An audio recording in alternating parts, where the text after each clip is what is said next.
Somewhere under this ice, there may be an ocean larger than every ocean on Earth put together. Not a frozen one. A real, dark, liquid sea of salt water, hidden beneath a shell of ice on a moon of Jupiter. Its name is Europa. And here is the strange part. We have never actually seen that ocean. No probe has touched it. No camera has looked through the ice.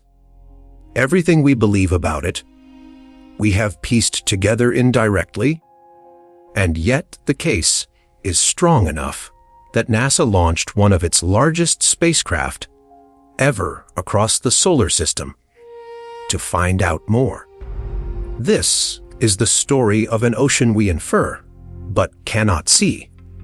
And the mission now, on its way to ask the one question that matters. Not whether Europa has life, but whether Europa could support it. Welcome to the cold beyond. Europa is a little smaller than our own moon, about 3,000 kilometers across. But where our moon is gray and battered, Europa is one of the smoothest, brightest, youngest-looking surfaces in the solar system, almost completely covered in water ice, crisscrossed by long reddish-brown cracks called lineae that run for thousands of kilometers, like scratches on a frozen pond. And here is the first clue. Europa has almost no craters. Everywhere else in the outer solar system, ancient surfaces are scarred with impacts, piled up over billions of years. Europa's is nearly clean, which means something has been resurfacing it, wiping the craters away. In geologically recent times, in places the ice looks broken and rearranged, like jumbled rafts that shifted and refroze. Scientists call it chaos terrain. A surface this young, this active, hints at something warm and mobile underneath. Something like an ocean. But young ice is only a hint.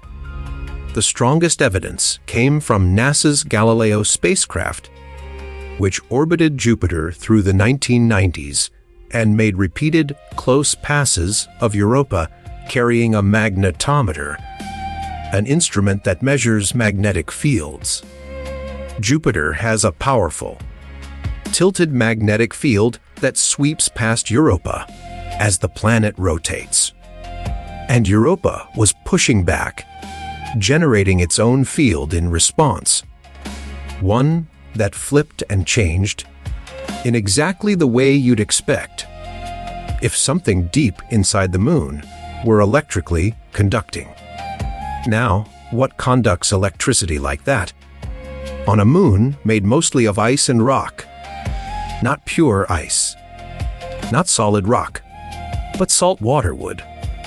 Put it together, the induced field, the young and broken surface, the way the ice seems to flow, and you arrive at a picture most scientists now accept: a global ocean of salt water, sealed under an ice shell roughly 15 to 25 kilometers thick, possibly holding 2 to 3 times the water of all of Earth's oceans combined. An ocean revealed not by sight, but by the fingerprint it leaves on a magnetic field. And now we have to slow down because the honest framing matters. Notice what we have actually got. A magnetic signature best explained by a salty ocean. A surface that behaves like there's something warm underneath. What we do not have is a direct look. Nobody has imaged that water. No instrument has sampled it. The ocean is an inference, a very good one, drawn from several lines of evidence that all point the same way, but an inference all the same. And consider the plumes. For years, there were tantalizing hints from the Hubble Space Telescope of water vapor spraying off Europa, which, if real, would let us sample the ocean without ever drilling through the ice.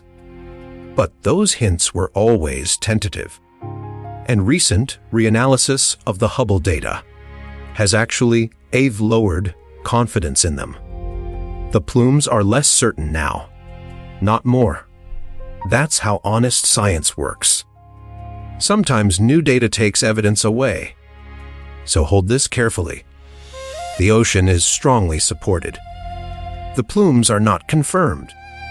And there is a world of difference between this is the best explanation and we have seen it. Which brings us to the spacecraft. On the 14th of October, 2024, a Falcon Heavy rocket lifted off from Florida, carrying Europa Clipper, the largest planetary spacecraft NASA has ever built. Its solar arrays spread about the length of a basketball court to catch what little sunlight reaches Jupiter. It is already on its way past Mars in early 2025 for a gravity assist, past Earth at the end of 2026 for another speed boost, due to arrive at Jupiter around 2030. And once it's there, it won't land, and it won't orbit Europa directly. Jupiter's radiation is far too intense for that. Instead, it will loop around Jupiter and make something like 49 close flybys, dipping in and swinging back out to safety each time. It carries ice-penetrating radar to look for the ocean through the shell, a magnetometer to pin down that induced field, cameras, spectrometers to read the surface chemistry, and instruments to catch the dust and gas around the moon. But here is the crucial point, the one the headlines get wrong. Europa Clipper is not a life detection mission. It is going to answer a narrower, more careful question. Does Europa have the ingredients for life? Liquid water, the right chemistry, an energy source. In a word, is it habitable? Why send something so big, so far, to answer a question that careful? Because of what a yes would mean. The search for life has quietly moved underground to ocean worlds, moons with liquid water locked beneath ice. Saturn's Enceladus has a confirmed ocean and sprays it into space.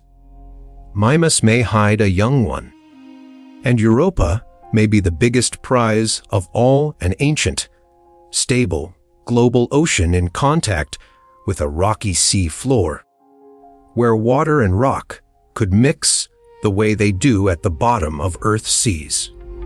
Exactly the kind of place where, on our own planet, life may have begun. Liquid water is the one thing life, as we know, it cannot do without. And here is a moon that may have held an enormous ocean of it, in the dark, for billions of years. But let's keep the line bright and honest. A habitable place is not an inhabited one. Even if Europa Clipper finds everything we hope, a deep salty ocean, the right chemistry, energy to drive it, it will not have found life. It will have found a place where life is possible. Those are not the same thing. And the whole value of doing this properly is refusing to blur them. So what happens next? For now, Europa Clipper is simply crossing the solar system, a quiet machine falling toward Jupiter, years from its first close look. When it arrives, it will spend years circling, flyby after flyby, measuring the ice, sounding for the ocean, reading the chemistry of the surface.